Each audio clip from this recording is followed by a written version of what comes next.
Isu perumahan bertingkat masih belum menemui noktahnya. Biarpun pelbagai inisiatif dijalankan pihak bertanggungjawab, akan tetapi kewujudan faktor sampingan merencatkan segala usaha. Projek perumahan terbengkalai. Tahukah anda, pada November tahun lalu, Task Force Projek Perumahan Swasta Sakit dan Terbengkalai di bawah Kementerian Pembangunan Kerajaan Tempatan KPKT menyasarkan 20 projek perumahan terbengkalai di seluruh negara dapat diselesaikan tahun depan. Ini bermakna masih banyak lagi kawasan perumahan yang belum siap sepenuhnya. Adakah ia juga diklasifikasikan sebagai projek sakit? Projek sakit adalah aktiviti pembangunan yang mengalami kelewatan melebihi 30% berbanding kemajuan sepatutnya atau telah tamat tempoh perjanjian jual beli PJB. Melalui kementerian tersebut, terdapat sebanyak 18 projek program perumahan rakyat Satu Malaysia Prima yang sedang dibina di seluruh negara dikategorikan sebagai projek sakit atau bermasalah. Walau bagaimanapun, sudah dijamin 10 daripadanya akan selesai dalam tempoh setahun. Bagaimana pula dengan perumahan yang sudah siap sepenuhnya tetapi masih belum ada pembeli? Melalui Keratan Akhbar, rumah yang berharga RM500,000 dikatakan tidak laku. Mungkin faktor demografi dan juga harga yang dikenakan mendalangi isu berkenaan. Pembeli juga mengalami dilema dengan nilai yang ditawarkan oleh pemacu. Harga rumah meningkat, pendapatan isi rumah pula masih setara. Soal kemampuan memiliki kediaman pula, inisiatif untuk membantu pembeli rumah pertama khususnya golongan B40 antara langkah dilakukan oleh kerajaan adalah kerjasama dengan Kementerian Kewangan dengan melancarkan Pembiayaan Perumahan Malaysia IPIA. Pelbagai usaha diketengahkan bagi menoktakan semua permasalahan dan pastinya setiap isu yang berbangkit menuntut waktu untuk diselesaikan. Diskusi kali ini menerusi perincian solusi yang boleh membuka mata semua pihak. Okey, kita faham keadaan anda di rumah dan begitu juga keadaan kami di sini. Tertanya-tanya, jadi rumah yang dibuat sekarang ini adalah untuk siapa? Kerana semuanya RM500,000 dan ke atas. Nak dibandingkan balik dengan payslip ataupun gaji kita kan, sememangnya tak mampu untuk menanggung bebanan pinjaman. Jadi semakin lama semakin banyak rumah yang ada, yang terbengkalai, yang tak laku. Apa lagi? Pelbagai soalan yang terbuku di hati yang ingin ditanyakan. Mungkin juga dalam fasa perbincangan ini kita akan ada satu persatu untuk disantuni. Kalau mungkin anda ada soalan ataupun pandangan, boleh kongsikan juga bersama dengan kami. Okey. Baik, kita nak perkenalkan tetamu kita hari ini, iaitu Encik Muhammad Rodi Ismail, merupakan Presiden Persatuan Juruukur Tanah Bertauliah Malaysia. Terima kasih bersama dengan kami, Encik Rodi. Dan juga Muhammad Razwan Abdul Rahman, merupakan Setiausaha Persatuan Penduduk PPR Pekan Kepong. Baik, kalau kita cakap rumah bertingkat ni, dia ada flat, dia ada apartment, dia ada kondominium. Jadi kita boleh sentuh satu persatu lah ya. Tadi kita dah lihat sedikit laporan yang kita kongsikan berkenaan dengan harga RM500,000 kadang-kadang harganya tak munasabah juga. Kadang-kadang fikir kalau gajinya berapa, memang tak bolehlah dapat pinjaman bank dan sebagainya. Kita tahu syarat-syarat sekarang ni pun yang dikenakan oleh bank sangat ketat. Saya nak tanya dulu pandangan Cik Muhammad Rodi berkenaan dengan isu rumah bertingkat ni yang harganya semakin lama semakin tidak masuk akal. Okey, Assalamualaikum warahmatullahi wabarakatuh. Bismillahirrahmanirrahim. Okey, berkaitan dengan perumahan bertingkat ni, saya petiklah kata Maybank Investment Bank ada menceritakan bahawa daripada statistik dia kata pinjaman dia kata setakat Oktober 2023 80% ditolak. Ya. Okey. Isu dia adalah pertama bila perumahan bertingkat di bandar ni dari segi harga tanah melambung, jadi developer pun tidak mampu untuk orang kata mengadakan perumahan yang di bawah pada RM500,000 kan. Jadi pada statistik juga pada 2023 mengatakan bahawa pelancaran skim-skim baru perumahan berkurang sebanyak 58% berbanding pada tahun 2022 71%. Jadi benda tu dah orang kata apa demand dah tak ada untuk pembelian rumah tu. Jadi pada pembeli memang merasakan benda tu terbeban lah kan, sebab dari segi orang kata household, dari segi kebolehsampaian, lokasi semuanya dah tak berbaloi untuk dibelilah. Itu di peringkatnya. Tak berbaloi untuk dibeli itu antara isu utamanya lah kan, sebab kalau RM500,000 dan ke atas. Ni cerita pasal rumah-rumah yang memang kononnya dihaskan kepada mereka yang berpendapatan rendah. Okey? Ni nak cerita rumah yang tu. Itu pun kita tak mampu nak beli sekarang ni kan. Rumah-rumah Prima contohnya rumah-rumah yang memang ada dihaskan dan sebagainya. Banyak yang sakit, banyak yang gagal, banyak yang tak terbengkalai, yang tak dapat nak dibina. Sebenarnya isu apa yang mungkin boleh dikongsikan oleh Encik Razwan kita sebagai salah seorang yang saya rasa dekat dengan isu-isu ini, mungkin nak kongsikan juga bersama dengan kami. Okey, Assalamualaikum dan selamat pagi, selamat berpuasa. Dia berkenaan dengan rumah prima ni pun, kemampuan untuk memiliki rumah prima ni pun saya rasa kebanyakan penduduk tak mampu. Dengan gaji asas 1,500 ke 2,000 atau ke 3,000, bila kita hantar permohonan pada bank, bila bank tengok komitmen gaji dengan motor, dah ada pinjaman lain kan? Dah ada pinjaman lain. Macam mana kemampuan penduduk ni untuk beli rumah tu memang tak ada. Kemampuan tu memang tak ada. Bila harga, tapi itulah kan, dalam menuju ke arah pemodenan, kemajuan. Sesuatu bandar tu harga dia akan meningkat. Tanah akan meningkat, rumah pun akan meningkat. Dan biasanya yang tak mengejar kemajuan dalam ekonomi peribadi ataupun keluarga, dia akan ke pinggir bandar. Itu saya rasa bukan masalah di Malaysia saja. Dunia juga begitu. Mana-mana tempat negara maju pun sama juga. Jadi tentang kemampuan jualan rumah yang sebenarnya untuk siapa dibina ni? Ya, betul. Okay, bila Cik Razwan kata rumah prima sekarang dah makin harga dia, boleh kata gila juga.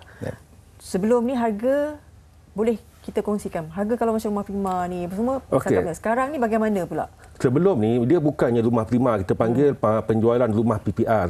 Okey. Daripada kerajaan, daripada Dewan Bandar Raya ataupun daripada pihak berkuasa tempatan.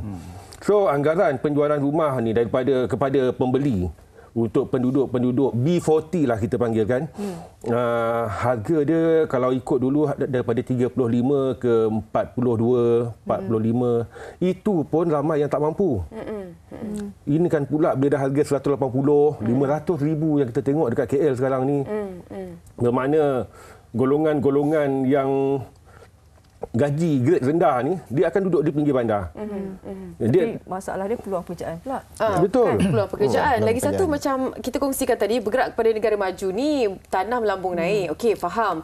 Apa kita bergerak kepada segalanya yang perlu ada status tertentu lah kan, standard tertentu. Tapi gaji tak naik ni. Kan, jadi kemampuan rakyat Malaysia untuk memiliki pinjaman, itu yang menjadi satu kekangan kepada mereka untuk memiliki rumah. Senang cerita sekarang ni mereka memang pilih untuk sewa je. Sewa seumur hidup dah ada kat dalam tanaman fikiran mereka, sebab aku memang tak akan mampu untuk membeli rumah. Ramai di antara mereka yang berkata begitu. Dari sudut pandangan Cik Rodi sendiri, apakah antara yang isu lagi dibangkitkan? Apakah antara lagi mungkin masalah-masalah yang dihadapi oleh mereka sama ada dalam proses memiliki rumah bertingkat ini, ataupun kita fokuskan kepada harga-harga tanah yang melambung, kadar pinjaman yang semakin lama semakin meningkat dan sebagainya? Okey. Saya rasa dari segi development sekarang, maksud dia instead of kita go for vertical di kawasan bandar, kita should go for horizontal. Maksud dia kita kembangkan keluar pada kawasan-kawasan bandar. Okey, tapi kena perlu juga kemudahan-kemudahan asas macam LRT, monorail semua. Maksud dia benda akses ya, sebab akses tu penting, sebab kalau kata dia perumahan kita orang kata horizontal, maksud kita kembangkan keluar, tapi dari segi kemudahan tak ada, tak boleh juga. Accessibility tak ada. Mungkin dan satu lagi mungkin peluang pekerjaan kena dikeluarkanlah. Mungkin anchor tenant yang ada di kawasan bandar kena keluar juga. Mungkin sebab kita ni di Malaysia ni pembangunan tertumpu mungkin di Lembah Kelang, tapi di luar Lembah Kelang ni ada lagi orang kata apa tempat yang boleh kita bangunkan untuk orang kata kelestarian penduduk lah. Okey, kembangkan kelestarian penduduk ni, tapi dia akan naik kos jugalah kat situ. Kan? Yang saya kira sekarang ni kawasan itu mungkin sebelum naik harga dia lain. Selepas dia dah ada macam-macam contohnya facilities di situ, dia akan harga dia lain pula. Jadi kat situ pun ada sedikit kekangan isu yang mungkin nak dikongsikan pandangan daripada Encik. Betul. Saya ambil contoh di Kepong. Sebelum ni belum ada MRT, tak banyak pasar raya yang wujud. So kadar penjualan rumah di sana harga dia tu rendah. Sekitar 180, 250 tu kira rendah.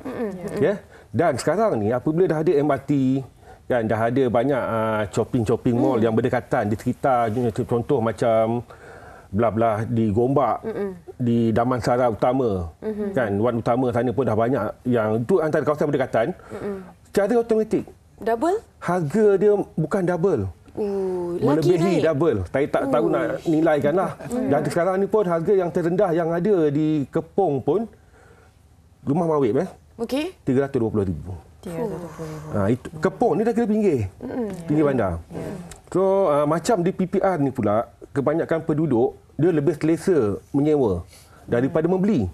Sebab dengan bayaran 124 dia tak perlu fikir maintenance. Dia tak perlu fikir kos lift, baiki lift ataupun lampu di koridor. Semuanya akan ditanggung oleh kerajaan.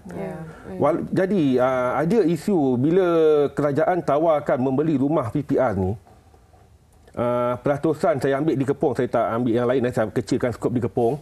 Peratusan penduduk yang nak membeli tu hanya 46%. Walaupun harga rumah tu hanya RM35,000. Sebab kadar maintenance tu akan naik bila fasiliti tu semua dah ada, kan. Semua akan ditanggung oleh owner lah. Betul. Kan. Jadi mereka mengambil kira kos-kos kehadapan itu. Okey, bila cakap berkenaan dengan maintenance ni, kita berbalik kepada Cik Mat Rodi. Kita tahu kalau macam kondominium kan RM500,000, itu nak dapatkan satu berapa pinjaman. Kalau layak, okey. Tapi nak masuk rumah pun macam-macam duitnya lagi. Betul. Dari segi maintenance kita tahu kondominiumnya kalau kata sebulan 300 lebih 400.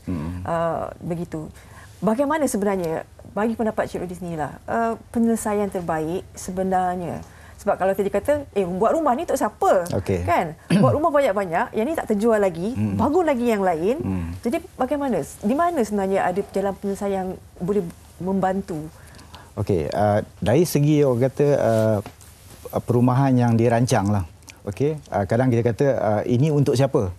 Tapi sebenarnya dia berdasar kepada supply and demand lah. Okey.